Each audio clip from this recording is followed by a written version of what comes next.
like to welcome everybody to the St. Albans Town Selectboard meeting and ask if you join us in the Pledge of Allegiance. I pledge allegiance to the flag of the United States of America and to the republic for which it stands, one nation, under God, indivisible, with liberty and justice for all.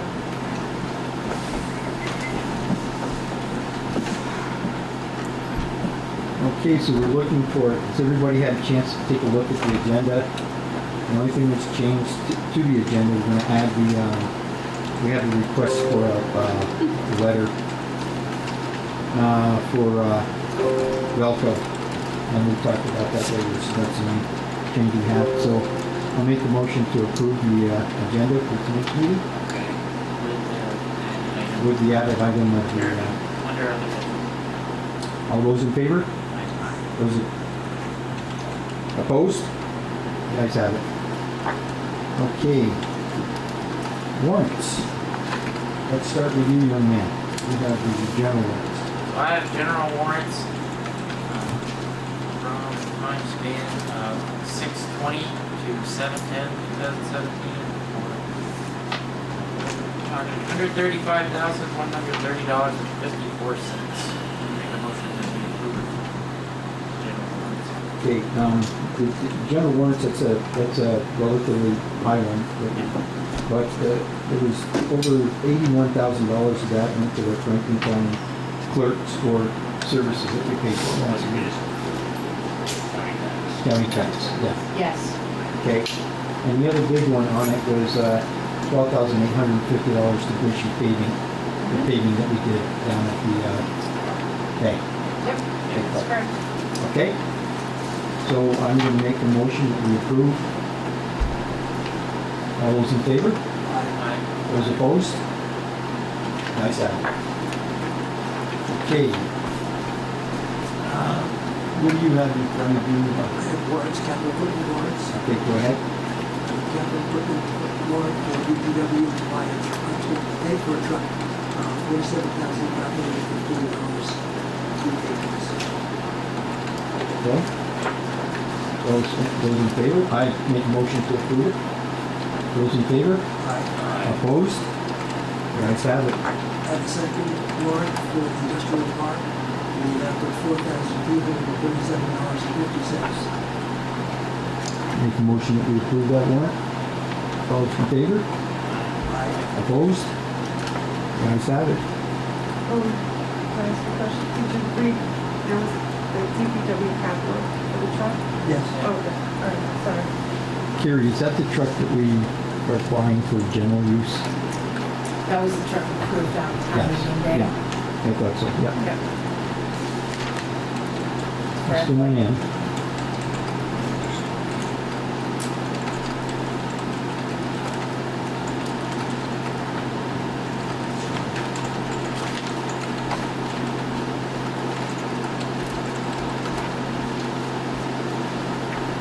I have 3 payroll warrants. I'll do 2 third one later. I have a question on the third one.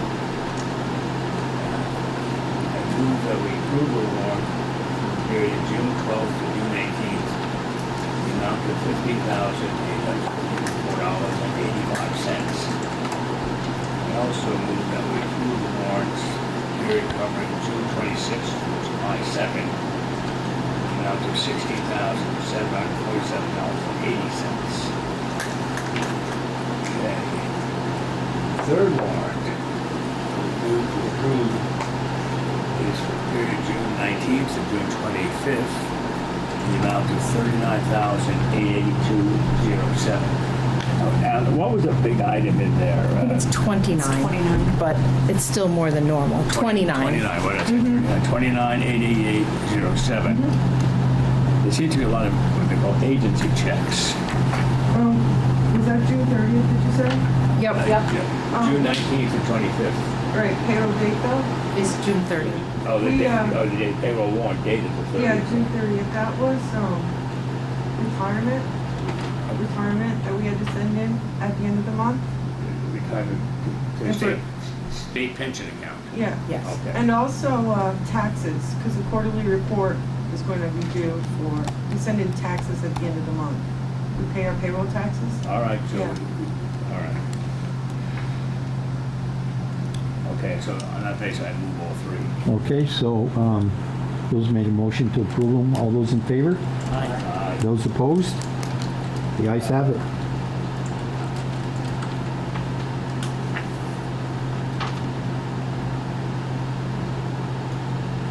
No, don't send me to jail. No, I'm just wondering, if we're withholding payroll taxes, they are considered part of the gross income and so on. And the actual payment itself is probably from the balance sheet accounts payable. We pay it out of payroll taxes, and the check gets sent right to the state of Vermont, and Beaver, the check gets sent right to the state of Vermont. That's not my point. My point is, as you go along, you're withholding taxes, so you're accumulating those Right, funds. it goes into accounts receivable. So it's into a separate account, Yeah, a 10-2 account instead of a 10-7. whatever that means. Well, a 2 is a receivable, a withholding receivable account. Like every week, take for instance, I have $20 that goes into an accounts receivable account for deferred comp. At the end of the month, it gets subtracted out of that, a check gets sent to Great West Retirement. That's a 10-2 account 10-2 Yeah. account. and a 10-7? Well, 10-7 is your, expense. Okay, 10-4. I know, I understand the accounting concepts, but I don't understand, when you book the payroll amount, you're booking the total amount. And it doesn't matter when you actually pay it. For example, you pay the employees on a Friday, whatever the day happens to be, but the other payments go into what I would consider a payable account. Right, a withholding account. Whatever you want to call it. So Yeah. they're accumulated over here, and at some point in the future, you pay At them. the end of the month. But you don't need another approval to pay them, would you? Not really, but I mean, Anyway, that's, better have your signature on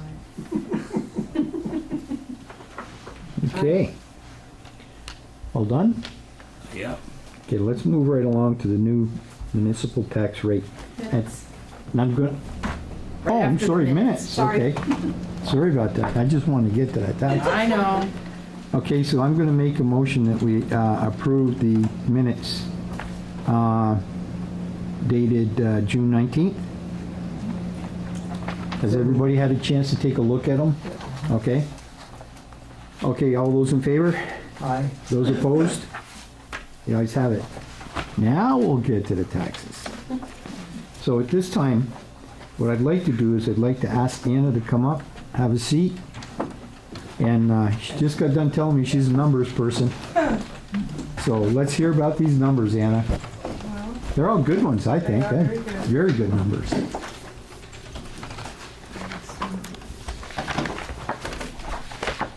so the town tax rate, everybody got it in their packet. Yep, It did thank you. fluctuate too much. As far as last year, it only went up, I believe, 0.4%. And I just think that's awesome. The grand list grew about $16 million. The school tax rate went down as far as the homestead, so that'll help folks. And I'm asking you to approve the total town tax rate of the 0.3591. I think these are great numbers, Anna. I mean, boy. Well, Carrie worked really hard on the budget, and I Yeah. think, at the last minute, we threw in $100,000 for stormwater, MS4, or else our tax rate would have been lower than last year. But that's not such a bad idea either. I No, mean, that makes sense. makes sense. So, Anna's looking, go ahead, Al. Questions? A number of questions, but the first one involves veterans. I notice you have two different rates. Is that for, I know disabled veterans is one. What's the other? The state allows $10,000 where we do not have to make up the municipal rate. The voters voted years ago to give the veterans $40,000 off. So the state only allows 10,000, and then 30,000, we have to make up that rate. Okay, That's your local share, okay. And what does PP stand for? personal prop, PP, where are you seeing that? Oh, on page 1 of 5 on your main district budget? Big grand list. Form 11, 411. Personal property. Okay, Personal property, that is taxed only at the municipal level.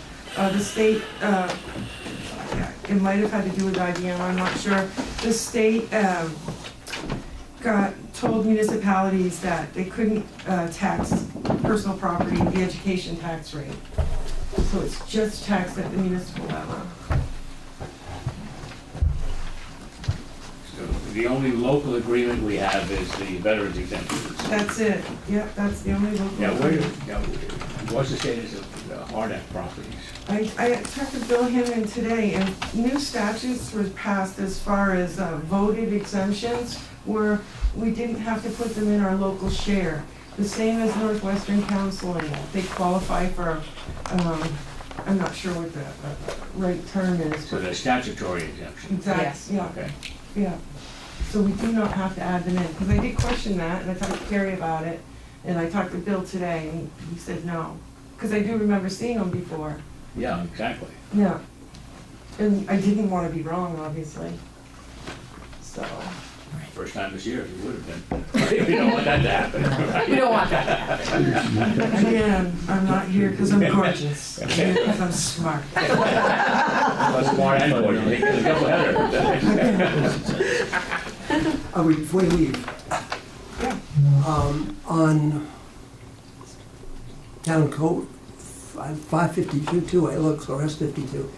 Anyway, my question is, approved Pepsi contracts exemptions. We don't have any in the town. What are we doing to go to those companies that are expanding to see if they're eligible for Pepsi funds? We're not actively doing anything with this. Should we? Municipal tax rate. There Because might be something to think about. it's, we want to attract more employees here. We want training for them. It seems to me that maybe we should make an effort. I'm confused. Anyway, It might be something to talk to Municipal Smith tax rate. about. you're right. Yeah. Be a good place to start. Yeah, when will you be able to get the bills out? 100. Well, I'm ready to go, but the state's not.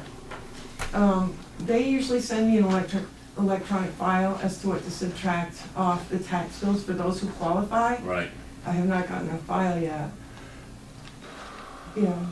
So they're a little Now, bit late. how does that affect, what is it, we have a July 15th payment, don't we? If You're I, right, Sam. August. You're right. August All right, all right. 15th. If I can get them out, if I get that file this week, we'll work hard to get Okay. them out. We have to give people 30 days notice, so that's why you're probably thinking July 15th. We have to Yeah, send it out. We might have to push back the due date a few days. It's happened before. Does that have a multiplier effect? I mean, if you have to push it back 10 days in August and put it 10 back in? No, because I would it's stick just a with one this, time. I would Just just the first. August. It's the same one. Yeah. It's just a different duty. But I would stick with the same dates for November, February, May. All right. Okay, any other questions for Anna? Anna, anything else? No, I'm good, thank you. Okay, thank you. I'll just need you to sign that. Sure. Make a motion. Well, I gotta make a motion to, I'll make a motion to approve the new tax rate of 0.359. One. 1. All matters. All those in favor? Aye. Those opposed? The ayes have it. Thank you. Do you have a copy that you want signed, or does it? Yeah, I have the original. Yeah, because the auditors will be looking for that. Okay, thank you, Anna. Thank you. Okay, moving right along, the next item that we'd like to talk about is a Franklin Park West road request. You wanna- May I interrupt? Yep, go ahead. Go ahead. Could we allow Lynn Dickinson to come before us, since she doesn't have to wait here through the whole agenda?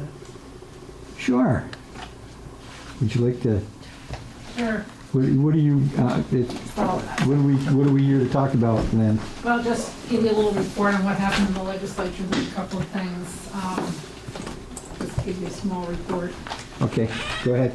So, thank you for letting me come on really short notice, but I called Carrie and she said you had a short agenda tonight, so it might have been a good time. Okay, Basically, we did have a special session because the budget and the school tax bill was vetoed by the governor, and the marijuana bill was vetoed by the governor. The marijuana bill the veto was sustained, so that will go on until next January. The governor said he's going to appoint his own committee to go and look into that, but that was a pretty clear indication that the legislature didn't want to deal with that in the one-day special session. The budget was a good budget. Most of us voted, I think all but one person voted for it in the House. When it first came through, there were no new taxes, no new fees. It was a very responsible budget. We probably should have done this long ago. It was the best budget I've seen down there in the 9 years I've been there. It also made up a $70 million shortfall.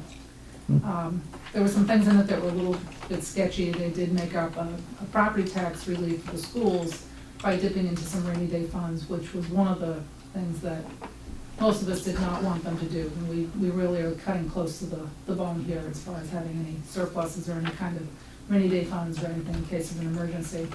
And the logic behind what was really done is that we want to make sure that the national budget issues don't come back and really hurt us.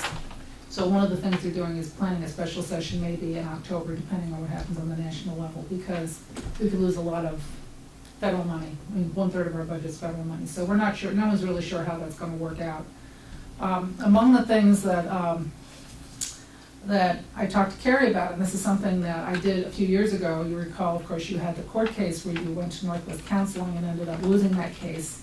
And so a few years ago, I put in a bill, as did other representatives, trying to find a way to make the community whole again with your property tax appraised assessment that you had to pay back to this as a result of this litigation that the town lost.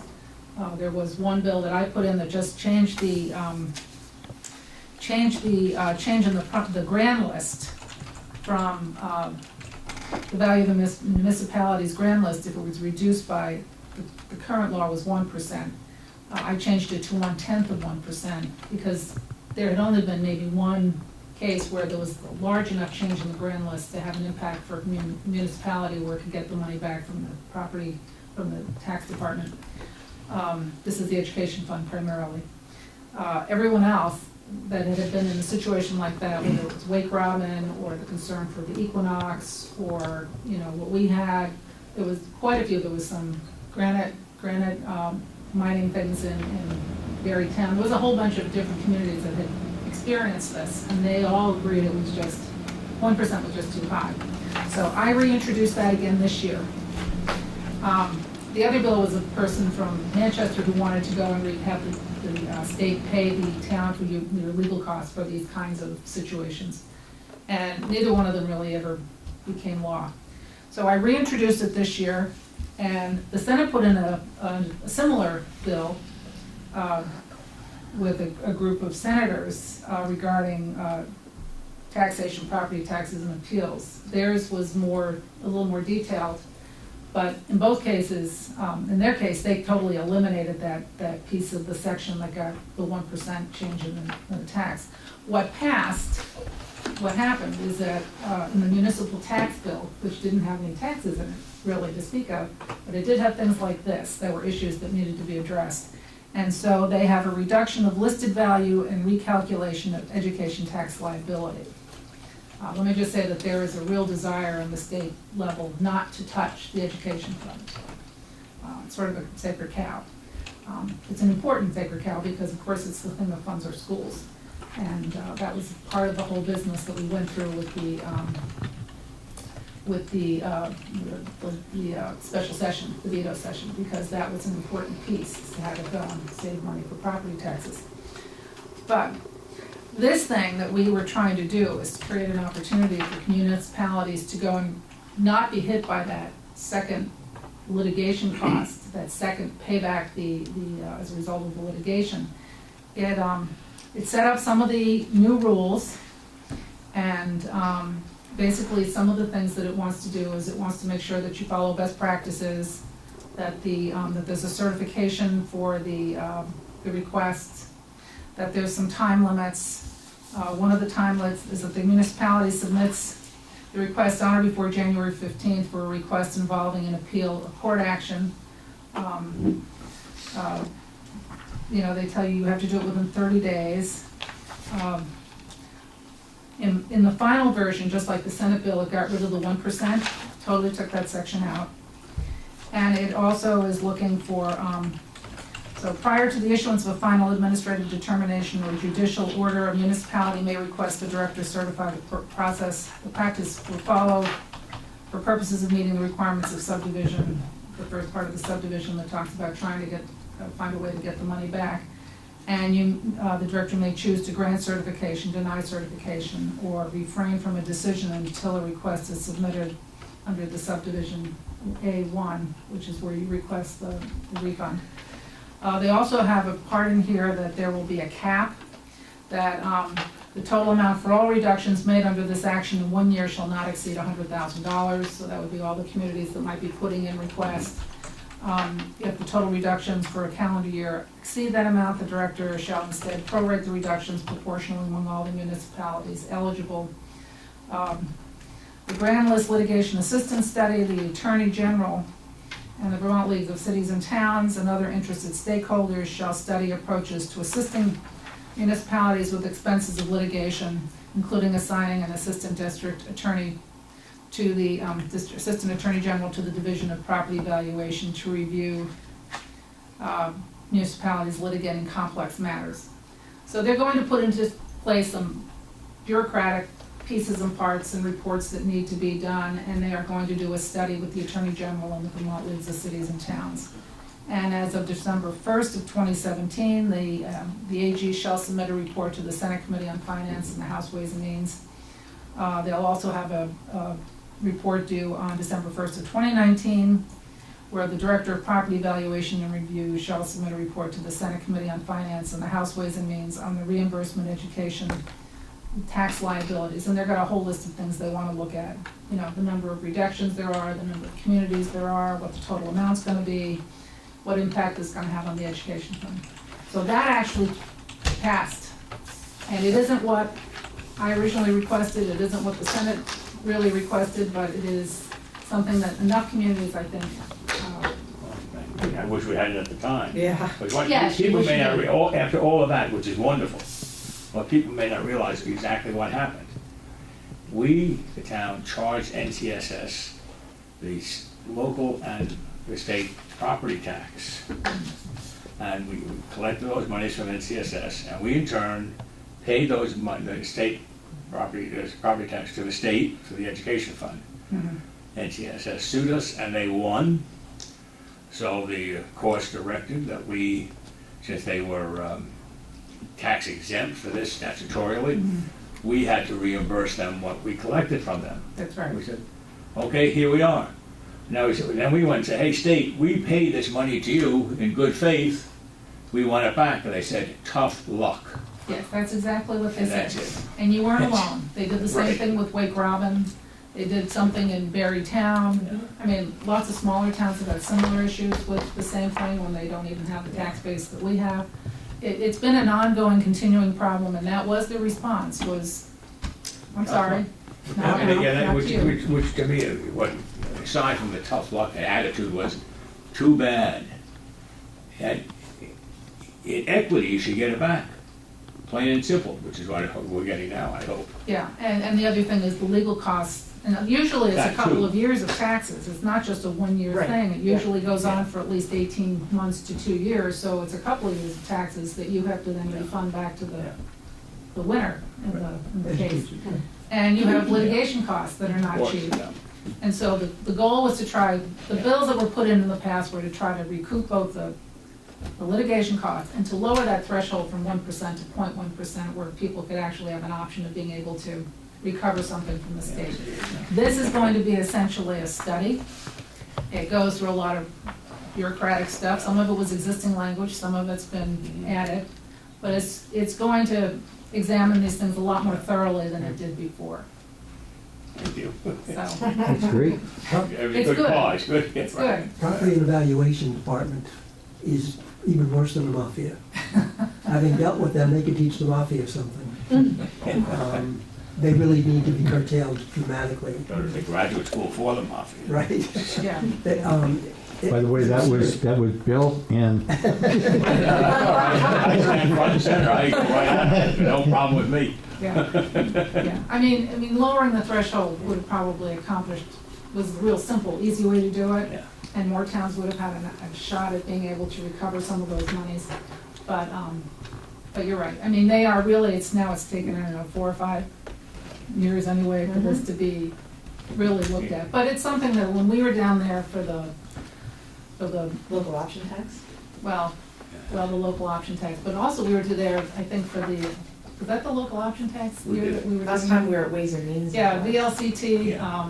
was their municipality That was day. our charter. And we had a room full of people, packed to the gills in the Ways and Means Committee. That's right, yes. And they were all complaining about this very issue. Right. I mean, it was really an important issue for these communities.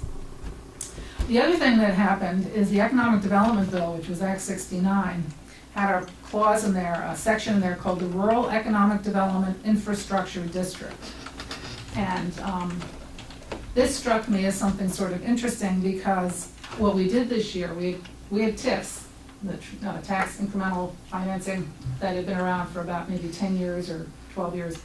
And a couple of years ago, we got rid of it. It seemed to create all kinds, they were always tinkering with it. And when you talk about VEPSI was one of the groups that then approved these TIFs. But there were 11 of them, and 6 of them were in Chittenden County. And a lot of them were in very large, Vermont, larger towns. Burlington had 2 or 3, Milton had a couple, Newport had 1, all kinds of towns had it. South Burlington had a couple. And I know Colchester might have had one. Turn it back to the state.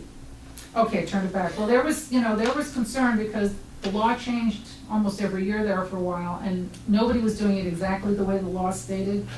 And so the state sued for the money back, which was interesting. But they came up with a settlement and they eliminated the TIFs, just as South Burlington got theirs and just as St. Albans City got theirs. So that was done. There was a push this year by an outside person who went to some communities and said, I can help you if you could have a TIF. And so there was a real push to bring the TIFs back. But there's an awful lot of parts of the state. I mean, TIFs are really not something easy to get. And I'm not sure St. Albans Town is really equipped right now to get one, for instance. But this Rural Economic Development Infrastructure District is something that reflects a desire for a lot of the smaller towns and every place outside of Chittenden County, and maybe up this way, where they are losing population and they don't have any economic development at all. And so it looks to me like they're trying to create sort of a TIF-type district for rural areas. It also had in there that the district, this economic development district, could not tax the grand list of a municipality where it existed. And it could only work under the assets of its own income and revenue. It couldn't come from the municipality. And they talked about it as being an infrastructure that could include all kinds of things, like water and sewer and broadband and all sorts of things like that. When I went and talked to the Ledge Council that drafted the legislation to sort of clarify what they were looking for, she said it was mostly developed by the Commerce Committee in a way to help places like the communities that want to have EC fiber. EC fiber is a group of smaller communities, mostly on the other side of the state and in central Vermont, that wanted to go and find a way to get broadband. Based sort of on the model of Burlington Telecom. Public-private partnerships, the municipality will go and agree to this, the community votes for it, and one of the things, if you recall, about Burlington Telecom is that Burlington Telecom used, contrary to Public Service Board directives and conditions, they used public funds to help subsidize the company. That was not as successful and was a lot harder to do what they wanted to do than they originally thought. And EC Fiber was built on sort of that same model. So I think if EC Fiber is what they intended for this, then I suspect that's why it doesn't want to use municipal taxes. You can't tax the grand list. But who knows? It was an interesting idea. It does want to try to create rural economic development infrastructure. They used water and sewer as an example on the floor when it was presented to the House. So I found it interesting. So that went into effect this year. And then, somewhere between 5 and 10 years ago, the Department of Education approved some sort of a loop, a fiber optic loop, that included a bunch of municipalities in rural areas. One, what happened to that? It was never built. And secondly, is that anything that those municipalities could tap into also, since it was supposed to have multiple fibers? You know, there was, when I was on Commerce, when I was there for 6 years, we talked about this all the time. There was the northern Vermont line that was supposed to bring fiber. It was just a dark line. It didn't have anything in it. It just was going to put the fiber in. And it was going to be done with Vital and up into the Northeast Kingdom. There are all kinds of things that were required by the Public Service Board and by what then the Vermont Telecommunications Authority, the VTA, to go and get it out to people who are underserved. They did better than they had hoped. You know, we got a lot of ARRA money for that. And a lot of things were done in places, but there's still a lot of areas that are not served as well. A lot of it was done through satellite, you know, Dish and global.net and things like that. The issue is that EC Fiber was a very ambitious plan and wanted to go and get like 45 areas with very small populations and try to get it out into these rural areas. First of all, the Burlington Telecom thing just totally wiped it out. The second thing is that we had the recession back in 2008, 2009. They couldn't sell the bonds they wanted to sell, so they didn't have any money. And what they did is they went back and they started working one town at a time. So Bethel was one of the first towns that got it. I know there's some places here in the town that don't have cable or any kind of, you know, there's spots for broadband. Obviously broadband and cell phones have been the real push. So that's what this is intended to do, is to help them. But the intent to go into these small rural areas with broadband has been really sort of little pockets, one community at a time. And they want to do fiber. They don't want to do copper or, you know. And not wireless? I mean, Wireless has been used because it is cheaper and it's easier, but it has problems with getting through trees and around, you know, geographic problems. We don't have that here so much, but you get down to southern Vermont or central Vermont, and it gets to be mountains and hills and hollows and. Well, my only other example, though, when you drive from here to Ohio and you go through different mountainous regions, particularly New York State and Pennsylvania seem to have figured that out by putting in multiple cell towers. Yeah. I mean, actually, the cell phone issue is more difficult because cell phone towers require licenses. Wireless, I mean, GlobalNet is in the area. It's been around Vermont, so it's not as difficult to do wireless for broadband. It's not perfect, but it's. Gotcha. So we'll see how that works. I don't know who's going to use it or how it's going to work, but that was an interesting bill. There's a whole bunch of things in there for rural development. I served on judiciary, so I get to do marijuana. But when are the brownies coming in? Discuss marijuana. I got to discuss marijuana, absolutely. Voted against it. I mean, my constituents seem to feel, I think, that we're just not ready for it yet. Well, I agree with the governor. You really do need to have some objective, measurable standards for use that impairs the person's ability to coordinate, drive, etc. Yes. That to me is the essential part, not the moral part of whether it's good or bad or drug addicting and all that jazz, but it is the safety of the public on the highways. Yeah, and we heard from several law enforcement people, police associations, sheriffs, people like that.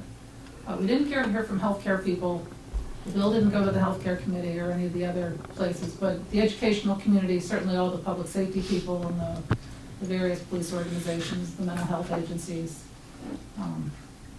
you know, the hospitals, healthcare, they're generally testified against it. But you're right, the issue of driving impaired is a huge issue.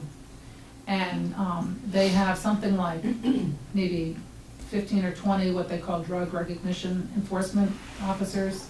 I believe we have one here with the St. Albans Police. Right. And they really take a lot of time and money to go and develop this capability in the police departments around the state. So we have some, but we need more. Let me say also, from personal experience, they're not infallible. That's also an issue. There's no breathalyzer. There's no Right. real-time, One test even. real tests that you can do. And the way the drug works is that it stays in your body longer than alcohol. Alcohol basically passes through fairly quickly. But it stays there, so you may have some traces of the active ingredient, but you won't necessarily be impaired. And I guess when you put marijuana and alcohol together, it's just really awful. And, you know, it's not been publicized that much, but people on the floor of the House who are first responders and involved with fire departments said that the accident in Williston on the interstate with the 5 teenagers, that there seemed to be some marijuana in that defendant's or alleged person's bloodstream. So it's a real issue. I mean, we have to be aware of it. We have to be really careful with it. Right. And the other complicating factor is, I think it is approved for medical use, isn't it? We have got medical marijuana. And so you have a problem, you know, with the person who has prescribed that medicine and also has a driver's license. Yes, that's true. We have decriminalized it. We have medical marijuana and we have expanded medical marijuana. I think we expanded it to PTSD this year, among another couple of things, but we've expanded it over the years. And you're right, that same issue occurs. That same issue is there for them and for all of us. Right. So for the public's point of view, though, I think people need to be aware that it's a major issue and we want to protect everybody. So it's individual responsibility, if you're medically ill, not to drive and treat your pain. And if you're a young person or a middle-aged person or an elderly person and you want to use marijuana, give somebody your car keys. Yeah. Anything else? Any more questions from the board? Guess we're all set, Lynn. Well, thank you. Thank you. Thank you for coming in, Any taking the questions, let time. me know. Keep up the good work. Yep. You're welcome to stay for the rest of the meeting. Why is that funny? Because you must attend a million meetings at nighttime. Yeah. All right, So much guys, fun. let's move right along here. So let's get back to the Franklin Park West road request. Correct. It seems that the road has passed recent inspections. Core analysis was done previously. Yes. What's that done, do we know? I believe it was last summer. I didn't actually grab that file, but I know that we had it done, when the previous Department of Public Service person was there, we actually did a core sample. Steve went up and did one, I think, No, I mean, yes. they paid for, the developer paid for one to be done. Steve just analyzed it. So, yeah, it was Okay. done fairly recently. All right, so it's been paved recently, and when you say Dan, I take it you mean Dan O'Rourke? Yes, I'm sorry, yep. Dan O'Rourke reviewed and approved the proposed deed, okay? Their stormwater permit is adequate, Stormwater up to permit's date, current, and they also signed the As- stormwater. as well as the stormwater agreement, okay? And now you're asking us to accept this, so I'm taking it after everything that's been done. If you take a look at the Town of St. Albans Municipal Code, Chapter 3, it's the Road Standards Ordinance. Yep, That all the requirements have been met of Section 11, right. and other than that, has everybody else on the board had the time to review the packet? And are there any questions? Yeah, I do have a question. I want to make sure that it ends well before the village at Franklin. It does, it ends actually at the rail trail. Okay, I drove through it the other day. Yep. So, And I wasn't too happy about one section between the, what I call the bathroom and the rail trail. That section of road does not look good. It's not as good as the road coming up to it. Mm-hmm. And the road in the village of Franklin Park needs a lot of work on it. Inside the village it Yes, does, yeah. absolutely. It Because I does. drove that, that's bad. Yep. Yeah. That's true, so, yeah, and we have it that it's 2,862 feet long, so, from, no, actually from, By Paquins. yeah, it's right by Paquins, it's not at the intersection, I think previous administrations have approved that other part as that's already public. So it's where the yellow, the highlight kind of starts is roughly where the road starts. So it ends right at the old railroad. It ends at the, Well, right before Rail our, trail. our intended plow turnaround is Right. in that spot, yeah. Okay, because you can see the road difference, Mm-hmm. quite a difference in the road. because I agree with Bill, once you go over that and you get into that development, That's private. Yeah. So you have a yellow highlight and it stops. Why does it stop where it stops, where it's highlighted? Is that the end That's, of that's where the Franklin Park West industrial subdivision stops. And That's the where rail trail, That's the rail trail, and on the Okay. other side of it is the Franklin Park the Village. village of Franklin Park. Yeah, I'm sorry. so that it stops at the end of that highlight, where that line is? Yes. So, where's the turnaround? I mean, we take over road with no hammerhead, no. no, the turnaround is at the bathhouse. At the bathroom, they can There's a turn around turnaround there, there. yeah. Public, But that- You can't see it on You can't this. see it on here. it's There's because the quite a road, good turnaround there. because yeah. the right of way is, Inside that yellow, where that, Yep. inside that, where that's highlighted? because the right of way It here, actually bumps out a little bit if you really. It does. if you look So at that it. it.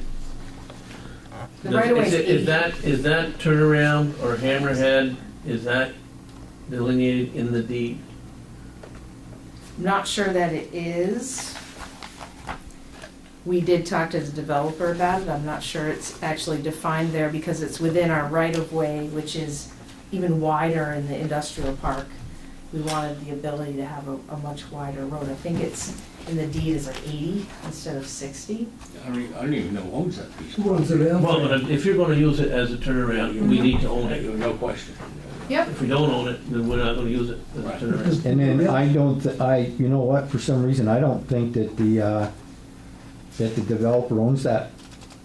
I think that's part of the railroad property. That's what I was gonna ask, is that, Yeah, you know, who owns, now that the railroad's not there, railroad still owns that property. it's still not? They have not, they've given a right-of-way, a use permit, Okay, but they will not, that was in the paper a few I years ago. understand that, yeah. They will not give up the property.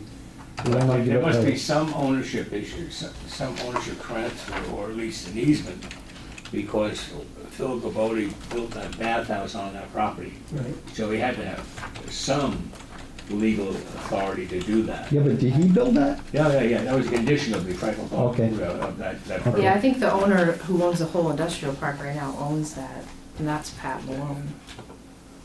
Yeah, they're mixing two different, So here we sit here thinking, we're not sure. we probably should get that confirmed. Get what confirmed, that we have enough space to turn around within the that we 80 will have yards? that. And that Gabodi owns it, No, and that we own it. that we own it, as we've taken over It's gotta the be road. included in the deed. Yes. Yeah. So, We already have 80 feet, so how much farther do you really think we need for a turnaround? Because we're just gonna, Well, whatever that piece of property is, Yeah. we have to include that, whatever that is. I don't know what it is. so only a portion of the parking lot. I don't want control of the whole parking lot. I don't want to maintain it. We don't, Frankly. no, we don't, I just want to be able because to that's pull a in, public parking do a area. 3-point And turn. there's also set up for bicycles, there's Right. bicycle racks in there So and we're not everything. making the parking lot public, we're just So I guess doing a the thing 3-point is, turn. we don't know what's included. So maybe we only need a permit to use that for turning around it. Maybe we need Well, what are you a gonna right do? of way. You need an easement. there. An easement. You either own it or an easement, one or the other, and that has to be delineated. Okay. Well, we can look at Is that a that. separate issue from the road, though? No. No, No, because you gotta be able because you gotta be able to turn around. For Yeah, that, for that turn, for that turn? You gotta be able to The shoot point, snowplow this or goes your, to the rail trail. whatever, you gotta, Yeah. and And you gotta that be thing is on either right here, some, like this, property, have vested rights It's the to. same thing we went So they through make with it over. Hillview. Okay. That's why I The drove. new development up there, Yeah, remember no, we took it over? You know where it is, where yeah, that. no place to do And You that. can take it right away. we had to take it right away. So we don't yes. know that. Okay. I guess we've got, So we somebody need should have to, delineated whatever it is in here. Can we give them like a conditional yes or no? I mean, there's not an No. emergency here, I mean, and we're meeting next week, so. Yeah, I think it's, we, you know, It's not like if it's a it's- deed or. Whoever did the delineation on the deed should be able to tell you what it is. well, that would be, Well, that was our attorney, that would be Dan. but he did get the See, they refer to recommendation from them. promoting mortgage properties, blah, blah, blah. Mhm.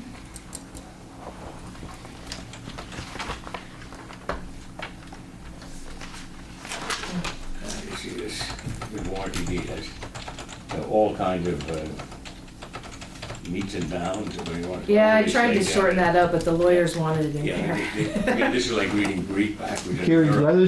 rather than go over this all night long, why don't you get Dan Confirm that. yeah. to confirm that that is gonna be a portion that we're gonna take over as well as the road. Mhm. And we'll bring it up again at Well, the you next gotta, you meeting. gotta place a turnaround. Yeah. You know. Well, I'm not concerned about it for this particular request. I looked in the question about stormwaters and so on. Mhm. We should have something in there where since we're a party to these agreements, cost should be proportionate. Mhm. And the way they just said, the parties will cover the cost. Yeah, I saw that, yeah. So it's a matter of maybe being a bit more specific the next time around. Okay. Is this our that's the- standardized agreement that we Yeah, it's a developed? template we had previously agreed on, but certainly we can amend it. We use the same stormwater agreement for all the applicants. Maybe take- Okay, so we're agreed, we're gonna table this until we get Mhm. further confirmation Yeah, about the turnaround. Anything else? about the turnaround. Are there any other concerns or questions? So- Other than that, it looks all right. I don't have Okay. anything else. I have just, so we take over the road, Mhm.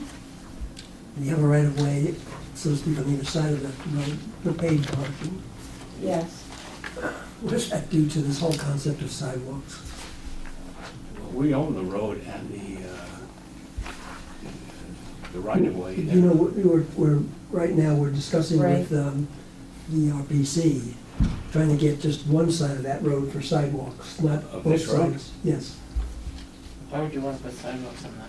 because this, or Act 250 wants them, it's not that we want them, Act 250. Carrie talked with the RPC about trying to create a fund whereby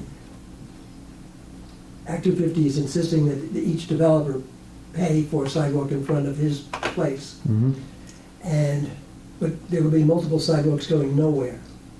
So it was Gary's thought that we create a fund.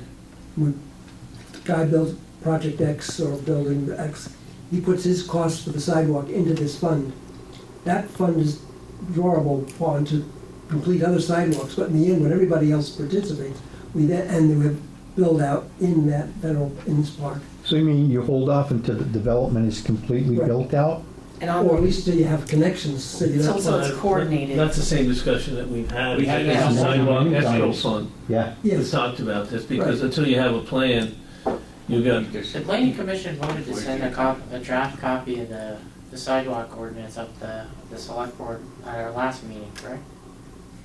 I believe the minutes state that Ned is gonna come to one of the next select board meetings to talk about it and find out, send Well, both the draft policy, the plan, and the ordinance, so you guys Because can. the ordinance had in it a provision for a fund, but the cost per linear foot that we would charge to put in the fund in lieu of constructing the sidewalk was ludicrous. And he's dropped it 3 or 4 times. I think he started at $100 way back when he first drafted it last fall, and I think we went from 100 to 75 to 50, and I'd like to get to 35. But we're not gonna talk about it right now, No. because you guys No, haven't but seen it's it. gonna happen. I mean, okay, so Yeah. that's my only concern, that we're thinking about that. Right. that's the only Right. thing that makes sense, Right. but we have to we should get use the it sidewalk to plan to have districts. That's And then gonna if you throw the money into the fund, that it has to be used in your district, your sidewalk Revise district. it, That way so that it's meaningful. if some developer in Franklin Park West pays $20 grand to put a sidewalk in somewhere, it doesn't go, on Lake Road. So, well, Okay, but that sidewalk master plan has some pretty well delineated sidewalk districts. So we'll just have to try to Okay. tie that. That's one thing that I read it over again last weekend. That's one thing that we should do is tie the escrow funds into the district so that they have to be used in the same general location. That may go to Bill's point, that if a guy is paying in, the sidewalk's gotta be somewhere in the vicinity, not on his property, right? That was your point. Yeah, like I said, why should I pay for something over here? Exactly. right. Yeah. But at least it's Right. nearby, it's in the district, or, Eventually, he'll get a sidewalk when this, Maybe. You just don't want to have any more situations like what happened to poor Andy's on Route 7. I mean, they literally have a sidewalk To that nowhere. it will lead to nowhere, and he was adamant about allotting the same amount of money to just extend the sidewalk that was already on the other side of the road. Mr. Andy. The Cadillac. I mean, if we would have had an ordinance done, that would have been totally possible. They could have paid us to extend that sidewalk, and it would have connected Tucker's Way all the way to the Valley Station. Okay, not to keep this going, but one of the problems is that with Act 250 is making rules instead of reviewing applications to see if they comply with the rules, that's where the problem is. And so there's nothing in Act 250 about sidewalks. exactly. And so when they're mandating it, I think they're overstepping. It's bureaucratic overreach. right. Exactly. You know, I I can mean, say. they're a review board. On TV. Well, thank you for filtering. Yeah, the big problem is, some municipality has to put up the cash to go to court. And that, no municipality at this point wants to take the money. Right, exactly. They don't ask you, they don't tell you to do it, but they suggest you volunteer if you'd You like want a to permit. permit. Yeah. Okay, All right? all right, We should have Moving along now. this discussion. gents. Okay. Okay, so at this time, we'll hear from the town manager for the town manager's report. So I included in your packets, the additional information on that municipal roads grant. But the deadline was, of course, as I mentioned, right before the 4th of July holiday, or immediately after, which wasn't convenient for anybody who wasn't working that day. So I did sign that letter of intent, knowing that we're likely to get the grant, but I don't think it obligates us to any more stringent rules than we're already complying with. So what you have is the actual letter of invitation to participate, it's 3 or 4 pages. And then the possible grant, up to $9,000 it looks like. And then in the back, I gave you what Alan's interpretation of that was, as well as what we've already signed. This is what I was thinking of that night we were having a conversation. We've already signed the town road and bridge standards. And they call it network inventory. So if we get the grant, have to sign a contract, are there any objections seeing the additional information? We still have. Well, I still think it's important that we get some delineation of what best management practices are. I mean, we hear that term There, in several so different you want a places. full copy of the road and bridge standards, because that's where we Well, talk about these. Is that what best management practices is meeting the roads and Yeah. bridge standards? Is that Right what- now it is, yeah. And the state is very careful to remind us, if they change those standards, we get a new version of it and have to sign. That's why this one actually was signed, actually each year now. It used to be every few years, and it talks about slope, about when you have to apply, seed. Actually, it's within, like a day, or if the slope is greater than, this is what you have to do. That's in our current road and bridge standards. So that's best management practice. Those are our best management practices right now. But I can't say what they'll do in the future. I mean, I don't know what that is, but this Well- year, before they gave us any grants, paving or structure, we had to sign that we would be compliant with these road and bridge standards. So up to this point, have they gotten new changes out to us? Well, we don't have any changes pending right now, but what I'm saying is I know that we're current right now, and so we're not adding to our obligations, but if they do something in January, for instance, I don't have any idea if they have something pending right now. So in essence, what you're saying is we have a copy already of their best practice standards. We do have that, it's in our road and bridge standards, and it's actually in our road, even in, sometimes if you have to build a road, you know, the road. Yeah. So, and this is gonna pertain to the section of road that is covered by the grant, that we're gonna do best management practices on the road that is covered, or section of road that is covered by the grant. Doesn't mean that we're gonna go out on the Corliss Road or something like that and do, Well, the money's just for what we specified. and the practices are just, For that particular place, and if they improve, we don't have to go back. Right, but we're already having to apply with more stringent Right. standards than we were even doing 10 years ago. why don't they just say meet the road standards, or why, you know, because it's so, It is confusing, it leads you to believe there's other things involved, but I don't know. That's where I was. Yes. That's where I was. I was thinking, Yeah, you're I was asking, thinking that there were other standards out you're there that we applying didn't common have. Well, sense. Yeah. You know, what happens if the state decides to update the standards, make them more difficult, we still have to comply. Right.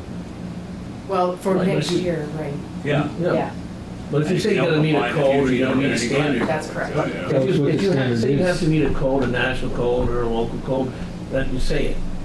But best management practice doesn't say that. you It know. depends who decides what's best management this month.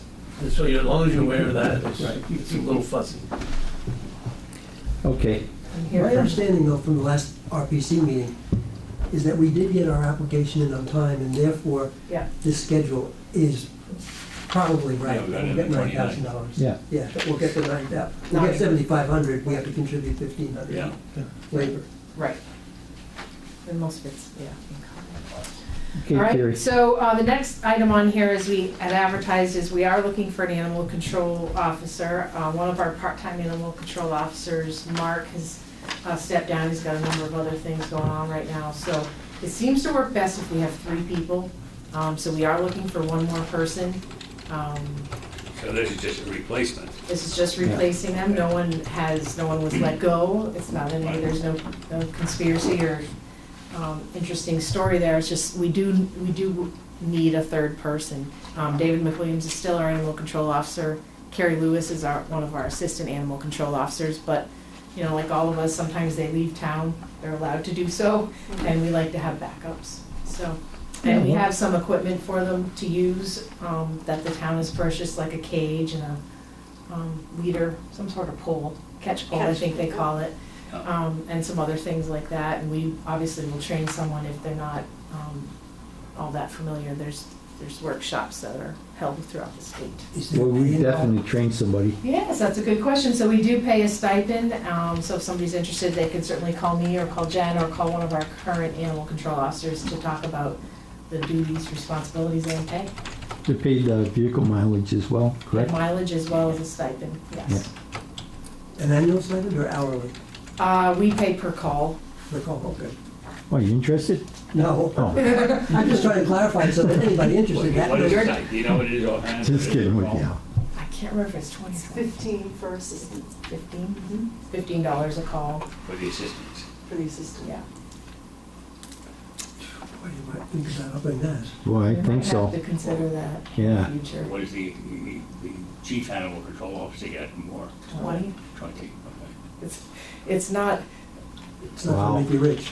You know, for the risk they take and everything, that's not, Yeah, We they gotta get do ratings something about that on one. yeah. well, we'll look at it at you one might time. This is a good time bring you of year. some better candidates, you know, if you're, I don't think anyone or does it some because of the money, but candidates. it might encourage others to step forward, Yeah. yeah. Yeah. And the last thing on here, we had added Sure. to our agenda was, could have gone under yours as well, but the request from the Velco, basically Vermont Electric Power Company, to consider signing a letter of support for their substation upgrade. There should be a black and white copy in front of you, yep. They came before us in May, it was early May. They're doing an upgrade, I think we all, myself, I guess I'll speak for Yeah. myself. I'd like them to upgrade and be really reliable for everybody. yeah, there's, I Talking can't about the see. tap lines and The remember use that. of Problem the with that. service they're providing is necessary for many things. so. So I move that we approve the town chairman, select board chairman to sign this letter. Okay, Okay, all those in favor? Aye. Aye. Opposed? The ayes have it. And you sign this one? There's a color one, I In think, the blue folder right to your left. Got it. Yep. Okay, That's it for surprises, so it brings us to public comment. any comments from the public? We're not gonna talk about your vacation? Who owns the railroad tracks in the industrial park? Sorry. Who owns the railroad tracks in the industrial park? The railroad. If you go over that road, it's awful. You know, the blacktop over the railroad track, blacktop. Really bangs on the cars. Yeah, Railroad has control over all those Okay, I intersections. figured I'd mention it that They're not very receptive to our complaints. I've tried in the past. we've tried on a couple of different other On numerous locations. occasions and different methods, and they listen, but they don't necessarily change a whole lot, unfortunately. The one on Jewett is probably the most problematic and notable, and had very little luck asking them to change it. it's hard to mention it. Yeah, you're not alone in that Just, observation. just by way of information for you and the public, New England Railroad is not the owner of the New England Railroad. It's owned by another subsidiary, larger, and then that is owned by a third company, which I think is Canadian Pacific. I'm sure you're right. There's a Rail America, had a technical know that. There's three different levels. You're right, yeah, there's. So they have to it's go more up and up the complicated. ladder to get approval for a pothole. Okay, Well, ridiculous. I feel like the tracks are like a foot lower than the road. Yep. If you've been over there, It's a speed bump. worse than speed bump. so I've got, how's that? Good. Okay. So we're getting to other business. Oh, excuse me, the schedule. Future select board meetings, next select board meeting will be A week from tonight. Next a week from today. And then Monday, August 7th. Correct. Okay? I've got something for other business, and that is, can you give us an update on where we stand and what you've done for research work on the Grace Brook Road dilemma? After our last meeting, I spoke to Alan Mashter and had him talk to an engineer, a local engineer, to just evaluate how much it would cost to put in a three-way intersection off the Sash, since we were led to believe that would be possible. And also to look at that section of the town right-of-way to find out how much it would cost to bring it up to specs. I had heard that the road base was pretty good, it just hasn't been maintained as a town road. Which road are you talking about? The one was Old Thorpe Avenue Extension, All right. just severed by the Salem State Highway. You have the class 4 or 5 road. Yeah, it's a class 4, which means that towns do not generally maintain class 4 roads and have no obligation to do so, but it's still a right-of-way. And you're talking about doing an intersection where? Onto the Sash from So that from- road. From Thorpe Avenue at the Sash, which is in the middle of that whole thing. It is, and interestingly enough, V-Trans approached us when we were looking at that bike ped feasibility study and said, we don't necessarily like the idea of you going at the ground level underneath the highest point of the highway. We think you should do this. And we're like, what do you mean we should do this? You never said you'd allow that before.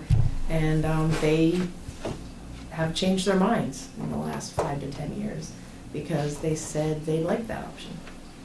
Okay, good. Have you heard anything back from Reggiano's? Well, no, it's only been about 7 days, so I don't Oh, imagine. 7 days. I mean, well, Okay. 7 to 10 days. I mean, a couple days after the last meeting was, what date was that? June 19th. So around the 20th, 21st, I contacted them, and then with the 4th of July holiday, I probably didn't get a whole lot of traction there that week. So I haven't heard from them yet. Okay, But we did contact them that week after the appearance, just to find out what possibilities were there. I haven't done anything else, I was going to actually. get a verbatim copy of his commentary, and Right, that should have been in the minutes, because we took he sent us the letter, he left us the letter. So I thought that, when I read it before, it appeared that his comments were in the minutes. Yeah, verbatim. Yep. And he sent them to us as well, Right. just in case we had missed oh, I see anything. it, all right. Yep, they're in there. Yep, I just want to make sure. So, I mean, that's where we are right now. There's more work to be done. That it's obviously been kick down the road literally a little bit. I understand that, Carrie, that there's probably a lot more work to be done, but Yes, I'd just like to see this come to a conclusion one way or the other. And I made a statement to these people when they were here that I was gonna follow through on it. sure. And I plan to do that until we come to some sort of an agreement one way or the other. And Well, it looks like there are two different issues here. One is this Grice, the Thorpe Avenue question, mhm. and the other is the Grice Brook Road themselves, the Grice Brook Road itself. So two very different issues. Yeah. I don't care what the issues are. We're gonna get answers. Well, no, yeah, well, you can't jump off the bridge either. Well, we've been jumping off that bridge for 6 years now. It's a pretty high bridge. And Sam's even offered to help on it, so let's see if we can get together and do something.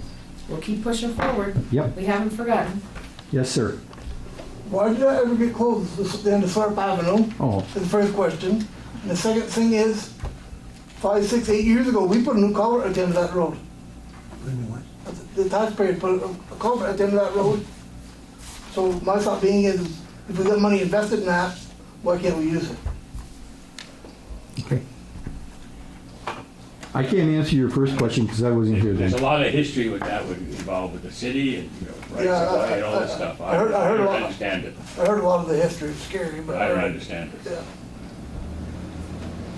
Yeah, I don't think we can explain why they made the Okay. decision they made. All right. Yeah, that's all I have.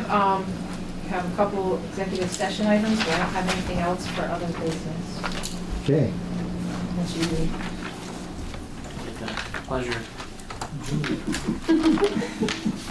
So I'm gonna make a motion to go into executive session Oh, I to was wondering, discuss I hadn't heard from you all night. Where is he? Where'd he go? Right. He was conscientious observer. Yeah. So I'll make a motion to go into executive session to discuss legal, contractual, or personnel issues where premature general public knowledge of the subject matter would place the town or person involved at a substantial disadvantage. And I further move to enter into executive session to discuss legal, contractual, or personnel issues under the provisions of Title I, Section 313A1 of Vermont statutes, and to invite the town manager.